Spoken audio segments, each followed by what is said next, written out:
ഒരു പെൺകുട്ടി എന്ന നിലയ്ക്ക് എൻ്റെ ജീവിതത്തിലെ ആദ്യത്തെ പീരിയഡ് എക്സ്പീരിയൻസിനെ കുറിച്ച് സംസാരിച്ചുകൊണ്ട് വേണം ഈ ഒരു വീഡിയോ സ്റ്റാർട്ട് ചെയ്യാൻ എന്ന് ഞാൻ തീരുമാനിച്ചിരിക്കുകയാണ്. ആരും പേടിക്കേണ്ട, ഇതൊരു വർഗ ടോപ്പിക് ഒന്നുമല്ല. നേരെ മറിച്ച് നമ്മുടെ സൊസൈറ്റിയിലെ കുട്ടികൾക്ക് സെക്സ് എഡ്യൂക്കേഷൻ പ്രോപ്പറായിട്ട് ലഭിക്കാത്തതിൻ്റെ പേരിൽ അവരെത്തിപ്പെടുന്ന ചില സിറ്റുവേഷൻസും പല ക്രൈമുകളിലും കുട്ടികൾ എത്തുന്നതിനെ കുറിച്ചിട്ടുള്ള വാർത്തകൾ കണ്ട് മടുത്ത് അതിനൊരു അവയർനെസ് ക്രിയേറ്റ് ചെയ്യാൻ എന്നാലാവുന്നത് ചെയ്യണം എന്നൊരു മൈൻഡ് സെറ്റിൽ നിന്നാണ് ഞാൻ ഈ ഒരു വീഡിയോ ചെയ്യുന്നത്. എനിക്കറിയാം സ്വന്തം പേഴ്സണൽ ലൈഫിലെ ചില കാര്യങ്ങൾ ഇവിടെ വന്ന് ഷെയർ ചെയ്യുന്നത് ഭാവിയിൽ വൾണറബിൾ ആയിട്ടുള്ള സിറ്റുവേഷൻസിൽ നമ്മളെ കൊണ്ടെത്തിക്കാൻ സാധ്യതയുണ്ട് എന്ന് വളരെ നന്നായിട്ട് അറിഞ്ഞുകൊണ്ട് വളരെ ശ്രദ്ധാപൂർവം ഇതിനെക്കുറിച്ചിട്ട് സംസാരിക്കാനാണ് ഞാൻ തീരുമാനിച്ചിട്ടുള്ളത്. ആരും പേടിക്കണ്ട, ഇതിനകത്ത് മോശമായ ഒന്നും തന്നെയില്ല. നേരെ മറിച്ച് പാരൻസും അതുപോലെ തന്നെ കുട്ടികളും അറിഞ്ഞിരിക്കേണ്ടുന്ന ചില കാര്യങ്ങൾ, അല്ലെങ്കിൽ നമ്മുടെ സൊസൈറ്റിയുടെ സ്ട്രക്ചറിൽ ചില ഫങ്ഷനിങ്ങുകളിലൊക്കെ നമ്മൾ വരുത്തേണ്ടുന്ന ചില മാറ്റങ്ങൾ അഡ്രസ്സ് ചെയ്യുക എന്നുള്ളതാണ് എൻ്റെ പ്രധാനപ്പെട്ട ഉദ്ദേശം. അപ്പം എനിക്ക് ഫസ്റ്റ് ടൈം ഇങ്ങനെ ഒരു സംഭവം അല്ലെങ്കിൽ ആർത്തവം എന്നൊക്കെ പറയുന്ന ഒരു കാര്യം ഉണ്ടാവുന്നത് എൻ്റെ 6th സ്റ്റാൻഡേർഡിൽ പഠിക്കുന്ന സമയത്ത്, വെക്കേഷൻ്റെ സമയത്താണ് ഇത് ഉണ്ടാവുന്നത്. അപ്പം എനിക്ക് ആരും ഇങ്ങനെ ഒരു സംഗതിനെ കുറിച്ച് പറഞ്ഞു തന്നിട്ടില്ല. എൻ്റെ വീടുകളൊക്കെ വളരെ ട്രഡീഷണൽ ആയിട്ടുള്ള ഒരു ഗ്രാമാന്തരീക്ഷത്തിലൊക്കെ വളരുന്ന കുറേ മനുഷ്യരൊക്കെ ഉള്ള ഒരു കുടുംബത്തിലാണ് ഞാൻ ജനിച്ചത്. വളരെ സ്നേഹമുള്ള കുടുംബമൊക്കെ തന്നെയാണ്. പക്ഷേ ഇത്തരത്തിലുള്ള കാര്യങ്ങളൊക്കെ കുട്ടികളോടൊക്കെ സംസാരിക്കുന്നത് അത്ര ഓക്കെയാണ് എന്ന് കരുതാത്ത ഒരു സൊസൈറ്റി ആയിരുന്നു ഇത്.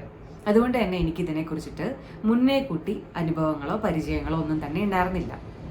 ഇനി അന്നേ ദിവസം സംഭവിച്ച കാര്യം എന്താണെന്ന് ചോദിച്ചാൽ, ഞാൻ 6th പഠിക്കുമ്പം എൻ്റെ ചേച്ചി 10th പഠിക്കുന്നത്. അപ്പം അതുകൊണ്ട് തന്നെ പുള്ളിക്കാരത്തിക്ക് സ്കൂളും സ്പെഷ്യൽ ക്ലാസ്സൊക്കെ ആയിട്ട് അവർ സ്കൂളിൽ പോയിരുന്നു. അതേപോലെ തന്നെ എൻ്റെ അച്ഛനും അമ്മയും 2 പേരും വർക്കിംഗ് ആയിട്ടുള്ള പാരൻസ് ആണ്. 2 പേരും അന്ന് വീട്ടിലുണ്ടായിരുന്നില്ല. എൻ്റെ കാര്യം നോക്കാനായിട്ട് ഞങ്ങളുടെ തൊട്ടടുത്തുള്ള എൻ്റെ നൈബർ, നമ്മൾ വളരെ ക്ലോസ് ആയിട്ടുള്ള ഫാമിലീസാണ്, അവരെ കൊണ്ട് ഏൽപ്പിച്ചിട്ടും കൂടിയാണ് പോയത്. അപ്പം ഞാനാണെങ്കിൽ ഈ പുസ്തകം വായിക്കുകയും അങ്ങനെയൊക്കെയുള്ള കാര്യങ്ങളിൽ എൻഗേജ്ഡ് ആകുന്ന ഒരാളായതുകൊണ്ട് വലിയ ബുദ്ധിമുട്ടൊന്നും നോക്കാനായിട്ടുണ്ടായിരുന്നില്ല. കാര്യങ്ങളൊക്കെ ശ്രദ്ധിക്കാൻ വളരെ എളുപ്പമായിരുന്നു. അപ്പം അങ്ങനെ ആ സമയത്ത് എൻ്റെ ഒരു ക്രേസ് എന്ന് പറയുന്നത് ഈ മണലിൽ നമ്മൾ ഈ വീടൊക്കെ പണിയില്ലേ, മണ്ണിലൊക്കെ, അപ്പം അങ്ങനത്തെ ഉള്ളൊരു പരിപാടിയൊക്കെ ആയിരുന്നു ആ സമയത്ത് എൻ്റെ ക്രേസ്. അപ്പം ഞാൻ നൈബറുടെ വീട്ടിൽ നിന്ന് പെർമിഷനൊക്കെ ചോദിച്ചിട്ട് സ്വന്തം വീട്ടിൽ, അതായത് എൻ്റെ വീട്ടിൽ തന്നെ വന്നിട്ട് തൊട്ടപ്പുറത്തുള്ള മണലിൽ ഇങ്ങനെ കുറച്ച് രൂപങ്ങളും ഈ ചിരട്ടയൊക്കെ കമത്തിയിട്ട് അതുകൊണ്ട് കുറേ സംഭവങ്ങളൊക്കെ ഉണ്ടാക്കി കളിച്ചുകൊണ്ടിരിക്കുന്നതിൻ്റെ ഇടയിൽ എനിക്ക് വളരെ പെട്ടെന്ന് എൻ്റെ ബോഡിയിൽ നിന്ന് എന്തോ പുറത്തോട്ട് വരുന്നത് പോലത്തെ ഒരു ഫീലൊക്കെ തോന്നി. അപ്പോൾ ആദ്യം ഞാൻ കരുതി എനിക്ക് തോന്നിയതായിരിക്കും എന്ന്, കാരണം കളിച്ച വേർത്തൊക്കെ നമ്മൾ ഇരിക്കുകയാണ്. പിന്നെ ഒരു ചെറിയ ചൂടെല്ലാം പോലത്തെ ഒരു കാര്യം അനുഭവപ്പെട്ടപ്പം ഐ ഫെൽറ്റ് ലൈക്ക് എന്തോ വരുന്നുണ്ട് എൻ്റെ ശരീരത്തിൽ നിന്ന് എന്നൊരു കാര്യം എനിക്ക് തോന്നി, മനസ്സിലായി. എന്നിട്ട് ഞാൻ കുറച്ച് നേരം ശങ്കിച്ചു നിന്നു. അപ്പം നമുക്കറിയാം നമ്മൾ എന്താ പറയുക, നമ്മൾ യൂറിനേറ്റ് ചെയ്തതല്ല എന്നുള്ളൊരു കാര്യം നമുക്ക് എല്ലാവർക്കും അറിയാം. പക്ഷെ ഇതെന്താണ് സംഗതി എന്ന് മനസ്സിലാവുന്നില്ല. കുറച്ച് നേരം കഴിഞ്ഞപ്പോഴത്തേക്ക് എഗൈൻ ശരീരത്തിൻ്റെ ആ ഒരു പോർഷനിലൊരു ഇളം ചൂടൊക്കെ അനുഭവപ്പെടാൻ തുടങ്ങി. എന്തൊക്കെയോ പുറത്തോട്ട് വരുന്നുണ്ട് എന്നൊരു കാര്യം എനിക്ക് മനസ്സിലായി. അപ്പം ഞാൻ അന്നിട്ടിട്ടുള്ളത് നല്ല കടും പച്ച നിറത്തിലുള്ള ഒരു പാൻറ്റും ഷോർട്ട് ടോപ്പൊക്കെയാണ്. അപ്പോൾ ഇതിനകത്ത് എന്തെങ്കിലും ആയിക്കഴിഞ്ഞാൽ അതിലൊന്ന് സ്പ്രെഡ് ആവുന്നല്ലാതെ കളറൊന്നും നമുക്കത്ര വിസിബിൾ ആയിരിക്കത്തില്ല. ഒരു വെള്ള ഡ്രസ്സിലൊക്കെ വരുന്നത് പോലത്തെ നിറമൊന്നും വിസിബിൾ ആയിരിക്കത്തില്ല.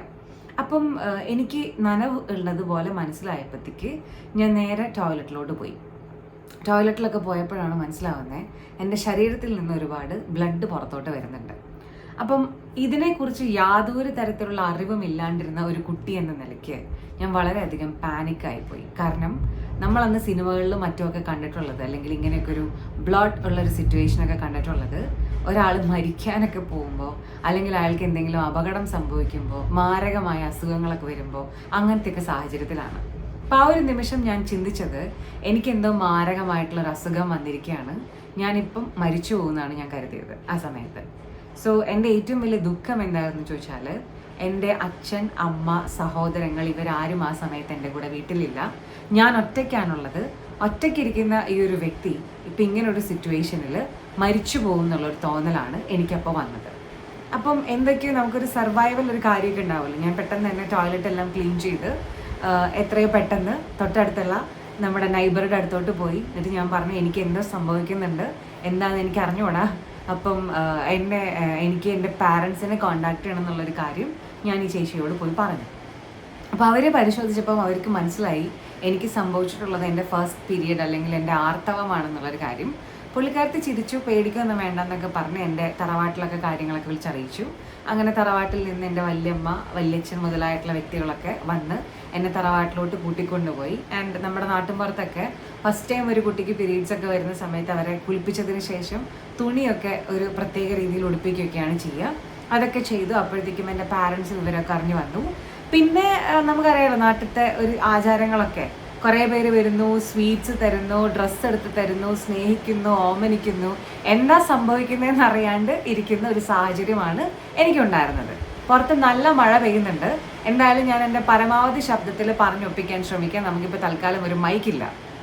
അപ്പം ഇന്ന് നിങ്ങളോട് ഞാൻ ഈ ഒരു ഇൻസിഡൻറ്റ് വളരെയധികം തമാശയിലൊക്കെ പറഞ്ഞെങ്കിലും അന്ന് ഞാൻ അനുഭവിച്ച മാനസിക സംഘർഷം, അതുപോലെ തന്നെ മനസ്സിലുണ്ടായിട്ടുള്ള ആ ഒരു വിഷമമൊക്കെ എനിക്കിപ്പോഴും എൻ്റെ ഉള്ളിലോട്ട് ഇങ്ങനെ തികട്ടി വരികയൊക്കെ ചെയ്യും. പിന്നെ ഇതിനകത്ത് ഇതിനെക്കുറിച്ച് യാതൊരു തരത്തിലും ഉള്ള അവയർനെസ് ഇല്ലാണ്ടിരുന്നത് കൊണ്ടാണ് എനിക്ക് എന്തോ മഹാരോഗമൊക്കെയാണെന്ന് ചിന്തിച്ചത്. അപ്പം കുട്ടികളാണ് ആ പ്രായത്തിൽ, എല്ലാ കുട്ടികളും എന്നെപ്പോലെ ഞാൻ ചിന്തിച്ചതുപോലെ സർവൈവൽ എനിക്ക് എൻ്റെ പാരൻസിനെ കോണ്ടാക്ട് ചെയ്യണമെന്നായിരിക്കത്തില്ല ചിന്തിക്കുക. ചില കുട്ടികളൊക്കെ വളരെ സെൻസിറ്റീവ് ആയിരിക്കും. അവർ മോശം തീരുമാനങ്ങൾ എടുക്കാനുള്ള സാധ്യത വളരെ കൂടുതലാണ്. ഇനി ഇതൊരു സൈഡിൽ നിൽക്കുമ്പം മറ്റൊരു കാര്യം കൂടെ എനിക്ക് പറയാനുണ്ട്. എൻ്റെ നൈബർ വളരെ നല്ലൊരു വ്യക്തി ആയതുകൊണ്ടും അവരും ഞങ്ങളുടെ കുടുംബവും തമ്മിൽ അത്രയും നല്ല ഒരു കോണ്ടാക്റ്റ് ഉള്ളത് കൊണ്ടും ഒക്കെയാണ് എന്നെ അവർ ആ സമയത്ത് കൃത്യമായിട്ട് സഹായിക്കേണ്ടുന്ന രീതിയിൽ സഹായിച്ചത്. എൻ്റെ പാരൻസ് ഓഫ് കോഴ്സ് അവരോട് എൻ്റെ കാര്യങ്ങൾ നോക്കണമെന്ന് ഏൽപ്പിച്ചിട്ടൊക്കെ തന്നെയാണ് പോയിട്ടുണ്ടായിരുന്നത്. എങ്കിൽ പോലും ഞങ്ങളൊരു കുടുംബം പോലെയൊക്കെ കഴിയുന്ന ആൾക്കാരാണെങ്കിൽ പോലും അവർക്ക് അങ്ങനെ ഒരു മനസ്സുള്ളത് കൊണ്ടും അവരൊരു നല്ല വ്യക്തി ആയതുകൊണ്ടുമാണ് എന്നെ സഹായിച്ചത്. എൻ്റെ ഇതേ നാട്ടിൽ തന്നെ വേറെ ഏതോ ഒരു കോണിൽ പോക്സോ കേസിൽ പിടിച്ചു കൊണ്ടുപോയിട്ടുള്ള ഒരു വ്യക്തിയും കൂടിയുണ്ട്. അപ്പം ഞാൻ പറയുന്നത് നൈബേഴ്സ് അങ്ങനെയുമുണ്ട് ആളുകൾക്ക്. അപ്പം അത്തരത്തിലുള്ള ഒരു നൈബറാണ് ആ സമയത്ത് ഉണ്ടായിരുന്നതെങ്കിൽ എനിക്ക് അല്ലെങ്കിൽ എന്നെപ്പോലെ ഒരു കുട്ടിക്ക് സംഭവിച്ചേക്കാവുന്ന കാര്യങ്ങൾ വളരെ മോശമായിട്ടുള്ള അനുഭവങ്ങളാവാനും സാധ്യതയുണ്ട് അല്ലേ? അപ്പം ഇത്തരത്തിലുള്ള വൾണറബിൾ സിറ്റുവേഷൻസിലൂടെ കുട്ടികൾ കടന്നു പോകാണ്ടിരിക്കാൻ ഏറ്റവും നല്ലത് അതിനേക്കാട്ടിലൊക്കെ മുമ്പ്, അതായത് അങ്ങനത്തെ ഒരു സ്റ്റേജിലോട്ട് അവരെത്തുന്നതിനേക്കാട്ടിലും മുമ്പ് തന്നെ സ്വന്തം പാരൻസ് തന്നെ മുൻകൈ എടുത്ത് കുട്ടികളോട് ഇത്തരത്തിലുള്ള മാറ്റങ്ങളൊക്കെ ശരീരത്തിൽ വരും, ഇങ്ങനെയൊക്കെ സംഭവിക്കാം എന്നുള്ളതിനെ പറ്റി ഒരു അവയർനെസ് എടുത്തു കൊടുക്കുക എന്നുള്ളതാണ്. അപ്പം ഞാൻ ആ പോയിന്റിലോട്ട് വരുന്നതിനേക്കാട്ടിലും മുമ്പ് ഇതൊക്കെ ഏജ് അപ്രോപ്രിയേറ്റ് ആയിട്ട് ചെയ്യേണ്ടുന്ന കാര്യങ്ങളാണ്. ഓരോ പ്രായത്തിലും കുട്ടികൾക്ക് ഓരോ തരത്തിലുള്ള കാര്യങ്ങൾ പറഞ്ഞു കൊടുക്കേണ്ടുന്ന ഉത്തരവാദിത്തം പാരൻസിനുണ്ട് എന്ന് പറഞ്ഞ് തന്നെ തുടങ്ങട്ടെ. കുട്ടികൾ നിരന്തരമായിട്ട് അബ്യൂസുകൾ നേരിടുന്നു എന്നുള്ള വാർത്തകളൊക്കെ കേട്ട് ഭയങ്കരമായിട്ട് മനസ്സ് തകർന്നു പോകുന്ന ഒരു വ്യക്തിയാണ് ഞാൻ. എനിക്ക് ഇത് കണ്ടിരിക്കാനുള്ള, അല്ലെങ്കിൽ ഒരു കുഞ്ഞു കുട്ടി ഇത്രയും പ്രശ്നങ്ങൾ അനുഭവിക്കുന്നതെന്ന് കണ്ടിരിക്കാനുള്ള ഒരു യാതൊരു തരത്തിലുള്ള മനക്കെട്ടിയും ഇല്ലെന്നുള്ളതാണ് ഈ വാർത്തകളൊക്കെ കാണുന്ന സമയത്ത് എനിക്ക് തോന്നിയിട്ടുള്ളത്. അല്ലെങ്കിൽ ഈ ഒരു വാർത്തയൊക്കെ കണ്ടതിന് ശേഷം എൻ്റെ ഒരു മാനസികാവസ്ഥ എന്താണെന്ന് വെച്ചിട്ടുണ്ടെങ്കിൽ ഞാൻ കുറേ നേരത്തേക്ക് മരവിച്ചു പോകും. എൻ്റെ ശരീരമൊക്കെ ഭയങ്കരമായിട്ട് തണുക്കുന്നത് പോലത്തെ ഒരു ഫീലൊക്കെ എനിക്ക് ഉണ്ടാവാറുണ്ട്. അപ്പം അതുകൊണ്ട് തന്നെ ഓരോ പ്രായത്തിലും കുട്ടികളുടെ നേർക്കുള്ള അബ്യൂസുകൾ ഒഴിവാക്കാൻ വേണ്ടിയിട്ട്, കുട്ടികൾക്കുണ്ടാകുന്ന മറ്റ് മാനസിക സംഘർഷങ്ങൾ ഒഴിവാക്കാൻ വേണ്ടിയിട്ട് ഓരോ പ്രായത്തിലും പ്രായത്തിന് അപ്രോപ്രിയേറ്റ് ആയിട്ട് കുട്ടികൾക്ക് പാരൻസോ അധ്യാപകരോ അതല്ലെങ്കിൽ മറ്റ് സാമൂഹിക സംഘടനകളോ ഒക്കെ സെക്സ് എഡ്യൂക്കേഷൻ ചെയ്തു കൊടുക്കേണ്ടെന്ന ആവശ്യമുണ്ട് എന്നുള്ളതിൽ ഞാൻ വളരെയധികം സ്ട്രോങ് ആയിട്ട് തന്നെ വിശ്വസിക്കുന്നു. നമ്മുടെ ഈ ട്രഡീഷൻ, പാരമ്പര്യം അല്ലെങ്കിൽ നമ്മുടെ പാരമ്പര്യമായിട്ടുള്ള ചിന്തകൾ വെച്ചിട്ട് അയ്യേ അതൊന്നും പറഞ്ഞുകൂടാന്നുള്ളൊരു മൈൻഡ് സെറ്റിൽ നിന്ന് ദയവ് ചെയ്ത് പാരൻസ് പുറത്തോട്ട് വരണം. കാരണം നിങ്ങളുടെ കുട്ടികളെ പ്രൊട്ടക്റ്റ് ചെയ്യേണ്ടുന്ന ഉത്തരവാദിത്തം നിങ്ങൾക്കുണ്ട്. അപ്പോൾ ഇതിൽ ഏറ്റവും ആദ്യം പറയാനുള്ളൊരു കാര്യം എന്താണെന്ന് വെച്ചാൽ, നിങ്ങളുടെ കുട്ടി ഒരു അംഗനവാടി പ്രായമൊക്കെ ഉള്ളൊരു കൊച്ചാണെങ്കിൽ ആ കുട്ടിക്ക് നിങ്ങൾ good touch and bad touch എന്താണ് എന്ന് മനസ്സിലാക്കി കൊടുക്കണം. അതേപോലെ തന്നെയുള്ള കൺസെൻറ്റുമായി ബന്ധപ്പെട്ട കാര്യങ്ങളും ആ കുട്ടിക്ക് നിങ്ങൾ പറഞ്ഞു കൊടുക്കണം. Good touch and bad touch എന്നൊക്കെ പറയുമ്പോൾ ഒരു കുട്ടിയുടെ ശരീരത്തിൽ എവിടെയൊക്കെ തൊടുന്നത്, ആരൊക്കെ തൊടുന്നത് ഓക്കെയാണ്, എവിടെയൊക്കെ തൊടാൻ പാടില്ല, എവിടെയൊക്കെ തൊടുന്നത് നമ്മൾ തടയണം, എന്തൊക്കെയാണ് മോശമായിട്ടുള്ള കാര്യങ്ങൾ എന്നൊരു കുട്ടിക്ക് നല്ല വ്യക്തമായിട്ടുള്ള ധാരണ ഉണ്ടായിരിക്കണം. അതേപോലെ തന്നെ വളരെ ചെറിയ പ്രായത്തിൽ തന്നെ ആ കൊച്ചിന് നമ്മൾ പറഞ്ഞ് മനസ്സിലാക്കി കൊടുക്കണം. കുട്ടിയുടെ കൺസെൻറ്റ് അല്ലെങ്കിൽ കുട്ടിയുടെ സമ്മതമില്ലാതെ കുട്ടിയുടെ ശരീരത്തിലെ ഒരു ഭാഗത്തും തൊടാൻ ഒരാൾക്കും അവകാശമില്ല എന്ന കാര്യം കുട്ടിക്ക് നിങ്ങൾ പറഞ്ഞു കൊടുക്കണം. മാത്രമല്ല ആ കുഞ്ഞിന് വളരെ സേഫ് ആയിട്ടുള്ളൊരു കോണ്ടാക്ട് പോയിന്റ് ഉണ്ടായിരിക്കണം. അതായത് എനിക്ക് ഇങ്ങനെയുള്ള കാര്യങ്ങളൊക്കെ സംഭവിച്ചാൽ വന്ന് പറഞ്ഞാൽ എന്നെ സഹായിക്കും എന്ന് ഉറപ്പുള്ള ഒരാൾ കുട്ടിയുടെ കുടുംബത്തുണ്ടെന്നുള്ളത് കുട്ടിക്ക് ഉറപ്പുണ്ടായിരിക്കണം. ആ ഉത്തരവാദിത്തം കുഞ്ഞിൻ്റെ പാരൻസ് ആയിട്ടുള്ള നിങ്ങൾ ഏറ്റെടുക്കണം. വെയിൽ തന്നെ വിളവ് തിന്നുന്ന ഒരു കാലമൊക്കെയാണ്. ഇന്നും കൂടെ ഒരു കുഞ്ഞിനെ സ്വന്തം അച്ഛനും അമ്മയും ഒക്കെ ചേർന്ന് ചെയ്തിട്ടുള്ള കാര്യങ്ങളൊക്കെ കണ്ട് എഗൈൻ ഈ പറഞ്ഞതുപോലെ വാക്കുകൾ പറയാൻ എനിക്ക് എന്താ പറയേണ്ടതെന്ന് അറിയാണ്ടിരിക്കുന്ന ഒരു സിറ്റുവേഷനാണ്. സോ ഒരു കുട്ടിക്ക് കുട്ടിയുടെ ടീച്ചർ, അതുപോലെ തന്നെ കുട്ടിയുടെ പാരൻസ്, കുട്ടിയുടെ കുടുംബത്തിൽ വളരെയധികം വിശ്വസിക്കാവുന്ന ഒരാളെന്നുള്ള ഒരു രീതിയിൽ ഒരു കോണ്ടാക്റ്റെങ്കിലും ഉണ്ടാവേണ്ടത് വളരെ അത്യാവശ്യമാണ്. അപ്പം അത്രയും കുഞ്ഞു പ്രായത്തിൽ നിങ്ങൾ കുട്ടികളോട് ഈ ഒരു കാര്യമൊക്കെ പറഞ്ഞാൽ, അല്ലെങ്കിൽ അവർക്ക് മനസ്സിലാക്കി കൊടുത്താൽ, കുട്ടി അതിന് സംഭവിക്കുന്ന അബ്യൂസുകളെ കുറിച്ച് വളരെ വൃത്തിയായിട്ട് നിങ്ങളോട് റിപ്പോർട്ട് ചെയ്യും. ഇനി എനിക്ക് പറയാനുള്ള മറ്റൊരു കാര്യം, നിങ്ങളുടെ കുഞ്ഞ് ഒരു വ്യക്തിയുടെ പ്രസൻസിൽ വളരെയധികം ഡിസ്കംഫർട്ട് കാണിക്കുന്നുണ്ടെങ്കിൽ നിങ്ങൾ ഉറപ്പായിട്ടും കുഞ്ഞിൻ്റെ ഭാഗത്ത് നിൽക്കാനും കുഞ്ഞ് പറയുന്നത് ശരിയാണോ എന്ന് മനസ്സിലാക്കാനും ശ്രമിക്കണം. അല്ലാതെ കുട്ടി പറയുന്ന കാര്യങ്ങളെ നിങ്ങൾ ഇഗ്നോർ ചെയ്യരുത്. നിങ്ങൾക്ക് ചിലപ്പം ആ പറയുന്ന വ്യക്തി, കുട്ടി ഡിസ്കംഫർട്ട് ഉണ്ടെന്ന് പറയുന്ന ആ ഒരു അങ്കിൾ അല്ലെങ്കിൽ ആൻറ്റി നിങ്ങൾക്ക് വളരെ പ്രിയപ്പെട്ട ഒരാളായിരിക്കാം. പക്ഷേ കുട്ടിക്ക് ഉണ്ടാകുന്ന ഒരു ഈവിൽ എക്സ്പീരിയൻസ് എന്താണെന്നുള്ളത് മനസ്സിലാക്കാനും അത്തരത്തിലുള്ള വ്യക്തികളെ കോമ്പൗണ്ടിൽ തന്നെ മാറ്റി നിർത്താനും ഒക്കെയുള്ള മുൻകൈ എടുക്കേണ്ടത് നിങ്ങളാണ്. അല്ലെങ്കിൽ നിങ്ങൾ നിങ്ങളുടെ കുട്ടിക്ക് വളരെ കുഞ്ഞു പ്രായം തൊട്ട് ട്രോമറ്റൈസിങ് ആയിട്ടുള്ള ഒരു എക്സ്പീരിയൻസ് ആണ് കൊടുക്കുന്നത്. അങ്ങനെ ഒരു കുഞ്ഞ് ഭാവിയിൽ നിങ്ങളെ വിശ്വസിക്കാനും നിങ്ങളോടൊരു കാര്യം ഓപ്പണായിട്ട് സംസാരിക്കാനുമുള്ള സാധ്യത 0 ആയിരിക്കും. ഇനി സ്റ്റേജ് 2, അത് ഞാൻ നേരത്തെ പറഞ്ഞ ആ ഒരു 6ാം ക്ലാസ് 5ാം ക്ലാസ് കാലഘട്ടമൊക്കെയാണ്. ആ ഒരു പ്രായമാകുമ്പോഴത്തേക്കും നിങ്ങൾ നിങ്ങളുടെ ആൺമക്കൾക്കും പെൺമക്കൾക്കും ഇവർക്ക് ഇങ്ങനെ ഒരു പ്രായപൂർത്തിയാവുക എന്ന് പറയുന്ന ഒരു പ്രക്രിയ നമ്മുടെ ശരീരത്തിന് സംഭവിക്കും. ശരീരത്തിൽ ആർത്തവം പോലെയുള്ള മാറ്റങ്ങളൊക്കെ സംഭവിക്കും. ആർത്തവം എന്ന് പറഞ്ഞാൽ അത് ഇങ്ങനെ ഒരു സംഗതിയാണ്. നിങ്ങളുടെ ശരീരത്തിൽ നിന്ന് ഇന്ന ഒരു കാര്യം പുറത്തു വരും. നിങ്ങൾ പേടിക്കേണ്ടതായിട്ടില്ല. ഇത് നമ്മുടെ ശരീരം, നമ്മുടെ ബോഡി മെച്യൂർ ആകുന്നതിൻ്റെ സൈനാണ്. ഇത് എന്തിനു വേണ്ടി ശരീരത്തിൽ സംഭവിക്കുന്നു എന്ന് ചോദിച്ചാൽ നമുക്ക് ഇങ്ങനെയുള്ള അഡൽട്ട് പ്രോസസ്സിനൊക്കെ വേണ്ടിയിട്ട് നമ്മുടെ ശരീരത്തിൽ ഉണ്ടാകുന്ന മാറ്റങ്ങളാണ് ഇതൊക്കെ. ആരും ഭയക്കേണ്ടതില്ല എന്ന ഒരു കാര്യമൊക്കെ നിങ്ങളൊരു കുട്ടി 5th and 6th സ്റ്റാൻഡേർഡിലായിരിക്കുന്ന സമയത്തൊക്കെ തന്നെ, അല്ലെങ്കിൽ അതിന് മുമ്പ് നിങ്ങൾ പറഞ്ഞു കൊടുക്കേണ്ടതായിട്ടുണ്ട്. കാരണം ഞാൻ നേരത്തെ പറഞ്ഞതുപോലെ എൻ്റെ പോലെ ഒരു വ്യക്തിക്ക് ആ സമയത്ത് ഒരു സർവൈവൽ ഒരു കാര്യം, എത്രയും പെട്ടെന്ന് എൻ്റെ പാരൻസിനെ കോണ്ടാക്ട് ചെയ്യണം, സംസാരിക്കണം എന്നുള്ളൊരു തോന്നലിലാണ് ഞാനത് പോയി കമ്മ്യൂണിക്കേറ്റ് ചെയ്തത്. എല്ലാ കുട്ടികൾക്കും അങ്ങനെ തോന്നിക്കൊള്ളണം എന്ന് നിർബന്ധമൊന്നുമില്ല. മാത്രമല്ല, സൊസൈറ്റിയിൽ നിന്ന് ഒരുപാട് കഴുകന്മാരുണ്ട്. അവരെങ്ങനെയൊക്കെയാണ് കുട്ടികളുടെ ഈ ഒരു വൾണറബിലിറ്റീനെ അല്ലെങ്കിൽ അവരുടെ ആ ഒരു സാഹചര്യത്തിനെ ചൂഷണം ചെയ്യുക എന്നൊന്നും നമുക്ക് പറയാനായിട്ട് സാധിക്കില്ല. സോ ഒരു കുട്ടി എപ്പോഴും ആ ഒരു പ്രായത്തിൽ വളരെ അധികം സെൽഫ് അവെയർ ആയിട്ടിരിക്കണം. ശരീരത്തിനെ കുറിച്ചിട്ട് അവർക്കൊരു അവയർനെസ് ഉണ്ടായിരിക്കണം. ഇത് മാത്രമല്ല നിങ്ങൾ ആ സമയത്ത് പറഞ്ഞു കൊടുക്കേണ്ടത്, സ്റ്റെപ്പ് ബൈ സ്റ്റെപ്പായിട്ട് ശരീരത്തിലെ പല അവയവങ്ങൾക്കും വലുപ്പത്തിൽ മാറ്റം വരും എന്നുള്ള കാര്യവും, ശരീരത്തിൽ ഈ പറഞ്ഞതുപോലെ രോമ വളർച്ച പോലെയുള്ള കാര്യം ഉണ്ടാകും എന്നുള്ളൊരു കാര്യമൊക്കെ നിങ്ങൾ കുട്ടികൾക്ക് പറഞ്ഞു കൊടുക്കേണ്ടതായിട്ടുണ്ട്. കാരണം ഇതൊന്നും അറിയാണ്ടിരുന്നിട്ട് ആ പ്രായത്തിൽ ശരീരത്തിൽ വരുന്ന ചേഞ്ചസ് കാണുമ്പം അവർക്കുണ്ടാവുന്ന ഡിസ്കംഫർട്ട് അതിഭീകരമാണ്. ആൻഡ് കുട്ടികൾ നമ്മൾ വിചാരിക്കുന്നത് പോലെ വീട്ടിലുള്ള ആൾക്കാരോട് ആദ്യമൊക്കെ അവർ ചോദിക്കുന്ന സമയത്ത് ചിലപ്പോൾ വീട്ടുകാർ പറയാൻ പോകുന്നത് അതൊന്നും കുഴപ്പമൊന്നുമില്ല, അങ്ങനെയൊക്കെ സംഭവിക്കും എന്നൊക്കെ ഉള്ളൊരു മറുപടി ആയിരിക്കും. പാരൻസിനെ നാണമാണ് ഇതൊക്കെ പറയാനായിട്ട്. എന്തിനാണ് ഈ നാണിക്കുന്നതെന്നാണ് എനിക്ക് ഇതുവരെ പിടികിട്ടിയിട്ടുള്ളത്. അപ്പം ഇതൊക്കെ നിങ്ങൾ പറഞ്ഞു കൊടുക്കാണ്ടിരിക്കുന്ന സമയത്ത് സ്വാഭാവികമായിട്ടും കുട്ടികൾ അവരുടെ ക്ലാസ്സിൽ പഠിക്കുന്ന മറ്റു കുട്ടികളൊക്കെ ആയിട്ട് ഇത്തരം കാര്യങ്ങൾ ഷെയർ ചെയ്യാൻ സാധ്യതയുണ്ട്. അപ്പം ശരീരത്തിൻ്റെ മെച്യൂരിറ്റി ഓരോരുത്തർക്കും ഓരോ തരത്തിലായിരിക്കും സംഭവിക്കുക. അപ്പം ഒരു കുട്ടിക്ക് ശരീരത്തിൽ ഇത്തരം മാറ്റങ്ങൾ ഉണ്ടെങ്കിൽ മറ്റേ കുട്ടിക്ക് ചിലപ്പോൾ അത് സംഭവിച്ചിട്ടുണ്ടായിരിക്കില്ല, അല്ലെങ്കിൽ അത് വേറൊരു രീതിയിലായിരിക്കും സംഭവിക്കുന്നുണ്ടായിരിക്കുക. അപ്പം ഇവർ തമ്മിൽ സംസാരിക്കുന്ന സമയത്ത്, ഇത് ഞാൻ പറയുന്നത് എഗൈൻ എൻ്റെ ക്ലാസ് റൂമിലൊക്കെ കണ്ടിട്ടുള്ള അനുഭവങ്ങളിൽ നിന്നാണ്. ഉറപ്പായിട്ടും കുട്ടികൾ ഇത് സംസാരിക്കും. ആ കാര്യം ഞാൻ തന്നെ എഴുതി തരാം നിങ്ങൾക്ക്, ഗ്യാരണ്ടീഡ് ആണ് ആ കാര്യം.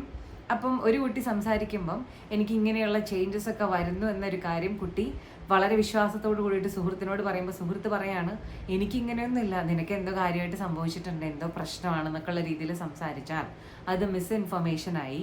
അവിടെ കുട്ടിക്ക് സ്വന്തം ശരീരത്തിനോടുള്ള ഡിസ്കംഫർട്ട് തുടങ്ങലായി, കുട്ടിക്ക് അനാവശ്യമായിട്ടുള്ള ചിന്തകൾ തുടങ്ങലായി.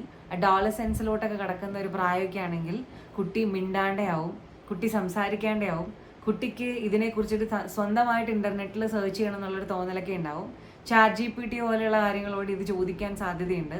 അവർ കൊടുക്കുന്ന ഇൻഫർമേഷൻ റൈറ്റ് ട്രാക്കിലല്ലെങ്കിൽ കുട്ടി എഗൈൻ മാനസികമായിട്ടുള്ള സംഘർഷത്തിൽ പെട്ടുപോകാനും കുട്ടിക്ക് അത് മാനസികവും ശാരീരികവുമായിട്ടുള്ള ആരോഗ്യത്തിനെ വളരെയധികം മോശമായിട്ട് ബാധിക്കാനും സാധ്യതയുണ്ട്. അതുകൊണ്ട് പാരൻസോ സ്കൂളിലെ ടീച്ചേഴ്സോ അല്ലെങ്കിൽ ഈ പറഞ്ഞതുപോലെ കമ്മ്യൂണിറ്റിയിൽ ഇതുപോലെയുള്ള കാര്യങ്ങൾ അവയർനെസ് ക്രിയേറ്റ് ചെയ്യുന്ന സംഘടനകളൊക്കെ തന്നെ ചേർന്ന് ഇത്തരം കാര്യങ്ങൾ കുട്ടികൾക്ക് കൃത്യമായിട്ട് എത്തിക്കേണ്ടുന്ന സാധ്യത അല്ലെങ്കിൽ ആവശ്യമുണ്ട്. ഏറ്റവും നല്ലത് സ്വന്തം പാരൻസ് തന്നെ കുട്ടികളോട് ഇത്തരത്തിലുള്ള കാര്യങ്ങളെ പറഞ്ഞ് മനസ്സിലാക്കിപ്പിച്ച് അവരെ അതിന് പ്രിപ്പയർ ആക്കിയിട്ടിരുത്തുക എന്നുള്ളതാണ്. ഒരു കുട്ടിക്ക് സ്വന്തം വീട്ടിൽ നിന്ന് കിട്ടുന്ന അത്രയും കോൺഫിഡൻസും റൈറ്റ് ഇൻഫർമേഷനും വേറെ എവിടെ നിന്നും കിട്ടാൻ സാധ്യതയില്ല. അത് മാത്രമല്ല, അവർ മറ്റ് സോഴ്സുകളിലോട്ട് പോകും തോറും അതിൻ്റെ റിസ്ക് കൂടി വരാൻ ചാൻസ് ഉണ്ട്. ഇനി ഇതിലെ മറ്റൊരു അപകടം എന്താണെന്ന് ചോദിച്ചാൽ, ഇത്തരത്തിലുള്ള കാര്യങ്ങൾ സംസാരിക്കുന്ന കുട്ടികൾ അല്ലെങ്കിൽ പരസ്പരം ഡിസ്കസ് ചെയ്യുന്ന കുട്ടികൾ വളരെ മോശപ്പെട്ട കുട്ടികളാണ്.